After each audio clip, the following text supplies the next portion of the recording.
Assalamualaikum warahmatullahi wabarakatuh. Halo semuanya. Kami dari kelompok 210 Multimedia 5 ingin menjelaskan tentang Kerajaan Sunda dan Kerajaan Melayu. Kelompok kami terdiri dari Ivana, Amanda, Syihila, Nadira, Shintia, dan Naisilia. Pertama, Kerajaan Pajajaran Sunda. Apa sih Kerajaan Pajajaran itu? Kerajaan Pajajaran adalah sebuah kerajaan yang bercorak Hindu di Jawa Barat dan berpusat di Pakuan, Bogor.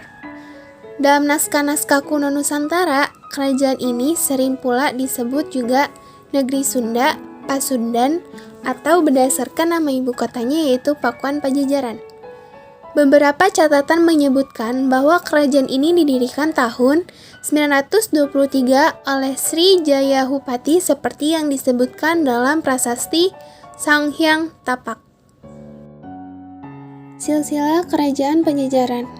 Yang pertama, Sri Baduga Maharaja dari tahun 1482 sampai 1521 bertata di Pakuan, Bogor sekarang.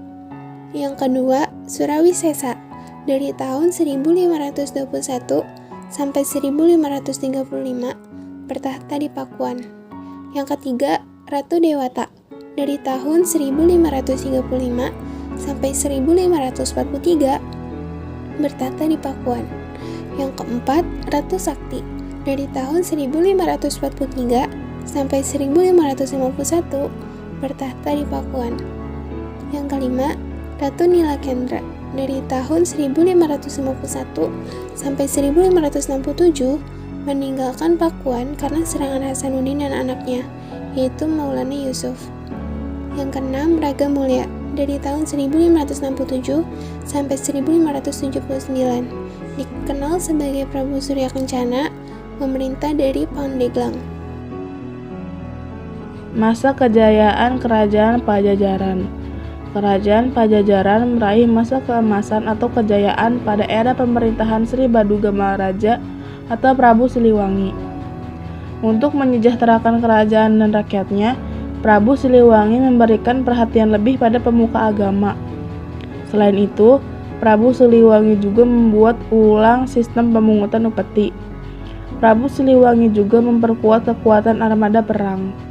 Dia juga membangun dan memperkuat sistem pertahanan ibu kota dengan membuat parit pertahanan, sehingga tidak mudah diserang kerajaan lain.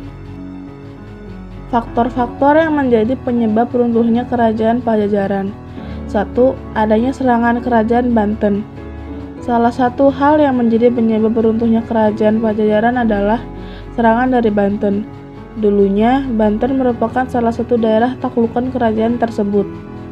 Ketika kekuatan Pajajaran melemah, Banten kemudian diserang oleh Kerajaan Demak yang mengutus Sunan Gunung Jati dan Hasanuddin. 2. Pengaruh perkembangan agama Islam.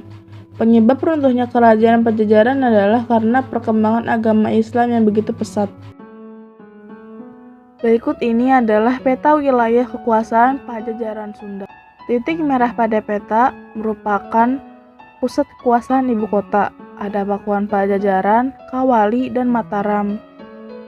Sedangkan titik hitam pada peta itu melambangkan situs penting. Ada Banten, Cirebon, Pekalongan, Dieng, dan lain-lain. Warna jingga pada peta itu melambangkan wilayah Kerajaan Sunda. Sedangkan warna yang lebih terang melambangkan wilayah Kerajaan Galuh. Kemudian Kerajaan Sunda dan Galuh bersatu menjadi Kerajaan Sunda. Peninggalan Kerajaan Pajajaran. 1. Babad Pajajaran. 2. Carita Parahyangan. 3. Carita Warugaguru. 4. Prasasti Batu Tulis yang berasal dari Bogor. 5. Prasasti Sanghyang Tapak dari Sukabumi. 6. Prasasti Kawali dari Ciamis. 7. Tugu Perjanjian Portugis. 8. Taman Perburuan yang sekarang menjadi Kebun Raya Bogor. Berikut ini adalah gambar dari peninggalan Kerajaan Pajajaran. Ada Prasasti Kawali, Carita Warugaguru, dan Prasasti Batu Tulis. Yang kedua, Kerajaan Melayu. Apa sih Kerajaan Melayu? Kerajaan Melayu atau Malayu adalah salah satu kerajaan yang pernah berdiri di pantai Sumatera Timur.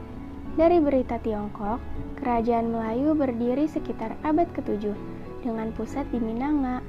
Sementara pada abad ke-13, pusatnya berada di Dharmasraya, dan pada abad ke-15 berpusat di Pagaruyung. Dari catatan Aitising juga tidak disebutkan Kerajaan Melayu bercorak agama apa. Raja Kerajaan Melayu yang pertama kali ditemukan dalam catatan sejarah adalah Raja Srimad Rayilokya Raja Maulikusana Warmadewa yang berkuasa mulai tahun 1183 Masehi di Dharmasraya. Karena letak yang strategis, kerajaan ini sempat memegang kendali perdagangan di Selat Malaka sebelum akhirnya ditaklukkan oleh Kerajaan Sriwijaya. Raja-raja Kerajaan Melayu yang pertama yaitu Srimad Rayilokya Raja Maulikusana Warmadewa bertahta dari tahun 1183 sampai 1285 Masehi. Yang kedua, Srimad Tribhuwana Raja Mauli Warmadewa bertahta dari tahun 1286 sampai 1316 Masehi. Yang ketiga, Aka Renderawarman bertahta dari tahun 1316 sampai tahun 1347 Masehi. Yang keempat, Srimad Sri Udayadityawarman Pratapaparakma Rajendra Mauli Mali Warmadewa bertahta dari tahun 1347 sampai tahun 1375 Masehi.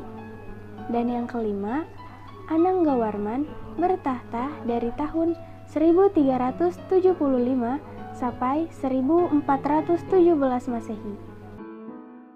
Masa kejayaan Kerajaan Melayu. Adityawarman adalah teman dari dinasti yang berkuasa di Majapahit dan pernah membantu Gajah Mada menaklukkan Pulau Bali. Adityawarman dikenal sebagai raja yang menakutkan, akan tetapi juga pemurah. Walaupun demikian, Adityawarman berhasil memberikan kemakmuran karena selalu memperhatikan kesejahteraan rakyatnya. Pada masa ini, Melayu mencapai puncak kejayaannya. Letaknya yang strategis di pantai timur Sumatera memungkinkan kerajaan berperan penting dalam dunia perdagangan. Contohnya, antara India dan Cina dengan kawasan timur Kepulauan Nusantara. Masa pemerintahan Adityawarman berakhir pada tahun 1375 Masehi. Ia digantikan oleh putranya, yaitu Ananggawarman. Pada masa ini, kerajaan Melayu tidak lagi terdengar. Faktor-faktor penyebab runtuhnya kerajaan Melayu. 1. Faktor ekonomi. Aktivitas perdagangan berkurang karena daerah strategis perdagangan yang dikuasai Sriwijaya jatuh kekuasaan raja-raja di sekitarnya. Sehingga sejak akhir abad ke-13, Sriwijaya menjadi kerajaan kecil dan wilayahnya terbatas pada daerah Palembang. Kerajaan Sriwijaya yang kecil dan lemah akhirnya dihancurkan oleh kerajaan Majapahit tahun 1377 Masehi. 2. Faktor politis. Faktor politis kedudukan kerajaan ini makin terdesak karena munculnya kerajaan-kerajaan besar yang juga memiliki kepentingan dalam bidang perdagangan, seperti kerajaan Siam di sebelah utara yang menguasai daerah-daerah di semenanjung Malaka termasuk tanah Genting Kera. Berikut ini adalah peta wilayah kekuasaan kerajaan Melayu. Titik merah pada peta merupakan pusat kekuasaan ibu kota. Ada Kalya, Kedah, Samuri, Aru, Barus, Panai, Muara Jambi, Palembang, Tugu. Sedangkan titik hitam pada peta melambangkan status penting pemukiman.